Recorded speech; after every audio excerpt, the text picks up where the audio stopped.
चलिएगा, most important question है आपका, गहन निर्वाह कृषि से आप क्या समझते हैं। तो गहन निर्वाह कृषि से आप क्या समझते हैं, गहन निर्वाह कृषि की विशेषताएं। अगर क्या समस्या है तो पूरी एक बात साथ लिखना है, परीक्षा में आ जाए गहन निर्वाह कृषि की विशेषताएं, तो आपको विशेषताएं लिखना है। देखिएगा, गहन निर्वाह कृषि में जनसंख्या घनत्व की अधिकता होने के कारण खेतों का आकार छोटा होता है। ये यूं बोलेंगे, गहन निर्वाह कृषि में जनसंख्या घनत्व, गहन निर्वाह कृषि की जनसंख्या घनत्व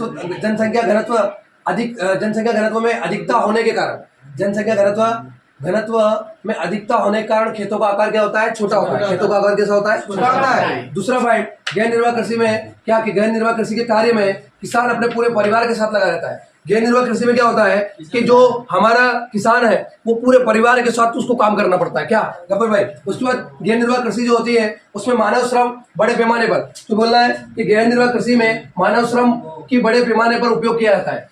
बड़े पैमाने पर गहन निर्वाह कृषि में मानव श्रम का बड़े पैमाने पर उपयोग किया जाता है। आया कि नहीं समझ में। अगला पॉइंट है, गहन निर्वाह कृषि की क्या विशेषता है कि गहन निर्वाह कृषि में खाद्यान्न फसलों पर जोर दिया जाता है। एक बार और रिकॉल कर रहा हूं, ध्यान समझिएगा। गहन निर्वाह कृषि जो है उसमें जनसंख्या घनत्व की अधिकता होने के कारण खेतों का आकार छोटा होता है। परीक्षा में ऑब्जेक्टिव में आ जाएगा, खेतों का आकार छोटा होता है किस कृषि में, तो गहन निर्वाह कृषि में। गहन निर्वाह कृषि में खेतों का आकार छोटा होता है। आगे देखिएगा कार्य, तो गहन निर्वाह कृषि में, कृषि के कार्य में किसान का पूरा परिवार लगा रहता है, किसान का पूरा परिवार लगा होता है। फिर गहन निर्वाह कृषि में मानव श्रम का बड़े पैमाने पर उपयोग किया जाता है। फिर गहन निर्वाह कृषि में खाद्यान्न फसलों पर जोर दिया जाता है। क्लियर है ना।